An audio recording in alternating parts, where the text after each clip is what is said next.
You know you might be in for an expansive experience when a demo requires a 15-minute presentation to show how to get the most out of the hands-on time to follow. This was precisely the case with the latest installment in the Dragon Quest series, Dragon Quest XI: Echoes of an Elusive Age. The game was released in Japan in mid-2017 on the two most popular Japanese platforms at the time, the 3DS and PS4.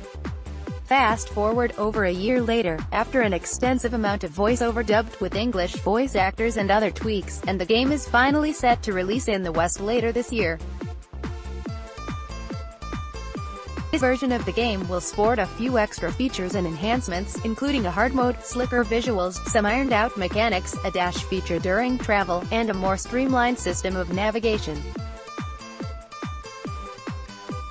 Apparently, just plowing through the main story is said to take around 50 hours, while taking care of all of the side quests will run that up near the 100-hour mark. We were given the choice to jump into one of two pre-saved points in the game to get a taste of this adventure. One was in the early part of the game as our hero sets out from their home village, the other was a later point in a desert location near a bustling capital, where we've already assembled a party of 4 heroes, including a non-controllable guest member. I opted for the more interesting-looking desert section. Obviously, a massive open-world title like this isn't going to translate particularly well into a 20-minute gameplay demo. Though, at least during my bite-sized adventure inside the fantasy world of Lodo's Asia, I got the sense that we should be in for an enriching, enjoyable JRPG.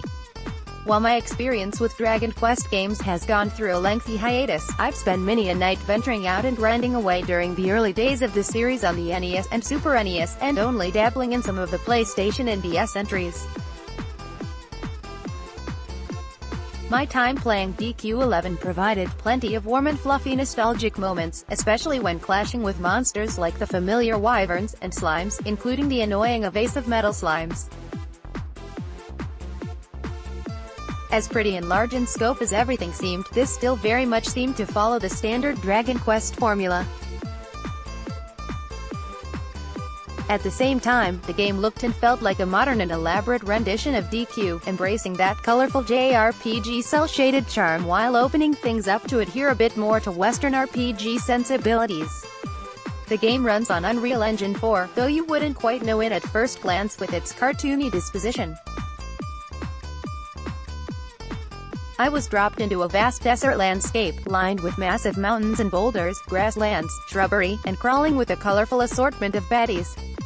Luckily, I was able to ride on horseback, Zelda-style, to cover as much ground as I could in the limited time I was given. Since we had been shown the ability to plow through monsters on our galloping horse like a Rohirrim march through stampeding orcs, I of course had to play with this feature right off the bat. Next up on my agenda was to engage in an actual battle, so I parted ways with the mount and found the nearest foe, a waddling Furby-looking creature wielding a large mallet. I quickly noticed that despite the modern-day glitz of the visuals and open-world emphasis, the battle system retains the old-school, turn-based approach. This doesn't necessarily mean the gameplay was passive or the strategy element overly simplistic. While you can of course just spam basic attacks and bust out healing when needed, the game implements a system of light tactics to maximize your potential in battle.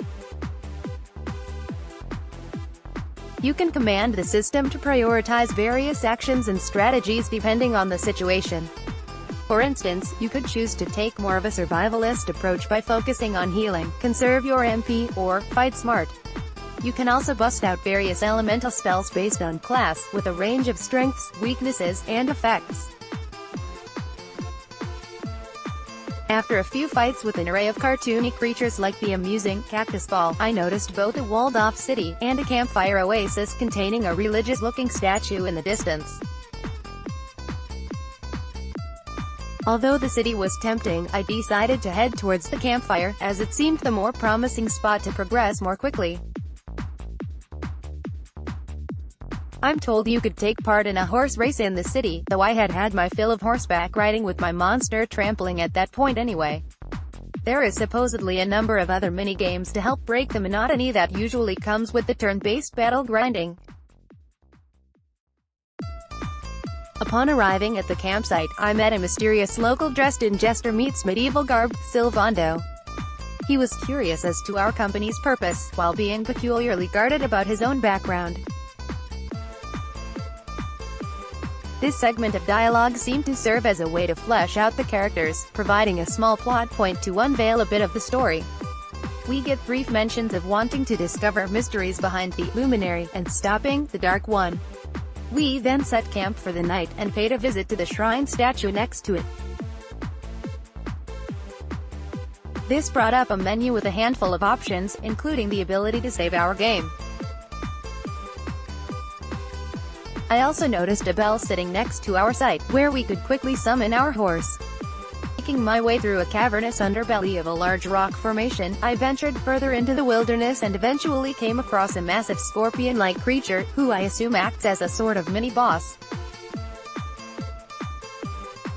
This fight took a bit more effort and strategizing outside of merely spamming attacks, and while a couple members' HP dwindled dangerously close to empty, I ultimately defeated the beast.